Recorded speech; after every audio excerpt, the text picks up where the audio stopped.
Handling objections में हम लोग बहुत सारे ऐसे आइडियाज़ आपको अभी तक मैंने दिए हैं, बट एक बहुत बड़ा इम्पॉर्टेंट जो ऑब्जेक्शन आता है वो लोगों से ये आता है कि मैंने मेरा टैक्स सेविंग के लिए पूरा इन्वेस्टमेंट कंप्लीट किया है, 1.5 लाख रुपया मेरा ऑलरेडी इन्वेस्टमेंट हो चुका है, तो अभी और मैं इन्वेस्टमेंट क्यों करूं। तो उस समय पे मैं टाइटैनिक का एग्जांपल देता हूं।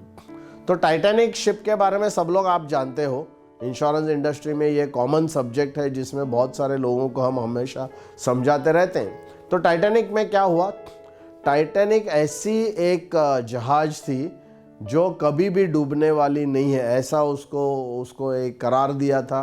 जो उसके बनाने वाले थे उन्होंने डिक्लेयर किया था कि ये जहाज कभी भी डूबेगी नहीं, कोई भी, मतलब ये न डूबने वाली जहाज है। और उसमें करीबन 2000 लोग, उस जो पहले वाले मेडन वॉयज जो बोलते हैं कि सबसे पहली उसकी जो वॉयज थी उसमें 2000 लोग थे और सब वीआईपीज थे, सब रईस और वीआईपीज और बहुत सारे ऐसे लोग उस शिप से ट्रैवल कर रहे थे। और वो जहाज में क्या हुआ, वो जहाज अपने पहले ही वॉयज में एक आइसबर्ग में आके उसके 6 बेली में जो कंपार्टमेंट्स थे वो फट गए और वो कंपार्टमेंट में पानी भर गया।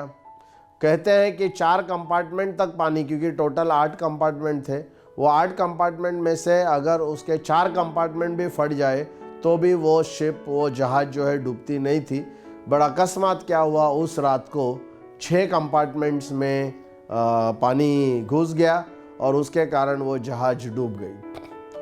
अब क्या था कि वो जहाज के ऊपर जो लाइफ बोट होते हैं, लाइफ बोट होते हैं जिसमें लोगों को अगर जहाज डूबने वाली है तो वो बोट में उसको सबको उतार के भेज देते हैं। तो लाइफ बोट जो थे वो सिर्फ 500 लोगों के लिए था, उसमें लोग 2000 थे।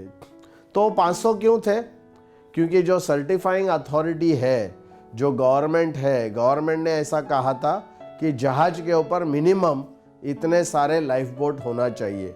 और वो जो लाइफ बोट था सिर्फ 500 लोगों के लिए था, बाकी 1500 लोगों के लिए नहीं था। किसी ने इसके बारे में सोचा नहीं है, किसी ने इसके बारे में दखल अंदाजी नहीं किया, किसी ने यह सवाल नहीं पूछा कि यार 2000 लोगों को आप लेके जा रहे हो तो 500 लोगों का लाइफ बोट क्यों। तो तब लोगों ने बोला अरे यार ये तो जहाज डूबने वाली नहीं है। तो क्या होता है कि गवर्नमेंट जो हमको एक ऑप्शन देती है कि 1.5 लाख रुपया आप इन्वेस्ट करो आपका टैक्स सेविंग के लिए, वो सिर्फ टैक्स सेविंग के लिए, उसको कहते हैं कंप्लायंस के लिए। तो जैसे टाइटैनिक में कंप्लायंस के लिए 500 लोगों के लिए लाइफ बोट था, एक्चुअली ज़रूरी 2000 के लिए था, बट बोट डूबने वाली नहीं है, इस कारण से वो लोग ने सिर्फ 500 लोगों का जो लाइफ बोट, क्योंकि सर्टिफिकेट उनको मिलती थी तब जब वो 500 लाइफ बोट एज पर कंप्लायंस मिलती थी। उसी प्रकार से गवर्नमेंट ने कंप्लायंस के लिए 1500 रुपया रखा है। बट क्या आपका इन्वेस्टमेंट प्लानिंग ये आपको बैलेंस बोर्ड के तरीके से करना चाहिए, ना कि गवर्नमेंट के कंप्लायंस के थे। क्योंकि 1.5 लाख आपको इन्वेस्टमेंट करना है कि 2.5 लाख करना है कि 5 लाख करना है कि 6 लाख करना है, ये आपके एफआर ऐप का गैप के ऊपर डिपेंड है। आपको ये कस्टमर को समझाना चाहिए कि आपके जो कस्टमर है उसका इन्वेस्टमेंट, सही इन्वेस्टमेंट, एडिक्वेट जिसको बोलते हैं, एडिक्वेट इन्वेस्टमेंट तब होता है जब उसके पूरे गैप्स का प्रोविजन वो करता है। अब वो प्रोविजन के लिए एक मिडिल क्लास का आदमी शायद 1.5 लाख रुपया साल का लगे, बट एक हायर इनकम का ग्रुप शायद 2.5 लाख लगे, और हायर जो स्टैंडर्ड ऑफ लिविंग बंदा रहेगा उसका शायद 6 लाख लगेगा, कुछ लोगों को 25 लाख इन्वेस्ट करना पड़ेगा। तो गवर्नमेंट के बेसिस पे अगर हम इन्वेस्ट करते हैं तो हमारा हाल टाइटैनिक जैसा हो सकता है। कुछ अगर अकस्मात हो गया तो टाइटैनिक जैसे 1500 लोग जैसे डूब गए वैसे हमारी फैमिली भी डूब सकती है। और ये हमको कस्टमर को ज़रूर बताना चाहिए कि कंप्लायंस के हिसाब से कभी भी आपको इन्वेस्टमेंट नहीं करना चाहिए, आपके नीड के हिसाब से करना चाहिए, आपके स्टैंडर्ड ऑफ लिविंग के तहत करना चाहिए, तो ही फिर वो प्रॉपर कैलकुलेशन करके वो करना चाहिए।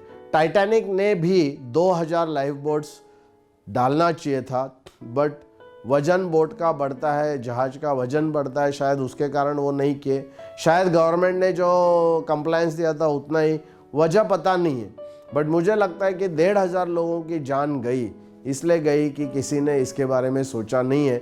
तो मैं ऑलवेज मेरे कस्टमर को बोलता हूँ कि आपका फैमिली एक टाइटैनिक है, और वो टाइटैनिक अगर डूबेगा तो आपकी पूरी फैमिली का स्टैंडर्ड ऑफ लिविंग बरकरार रहना चाहिए, कंटिन्यू रहना चाहिए।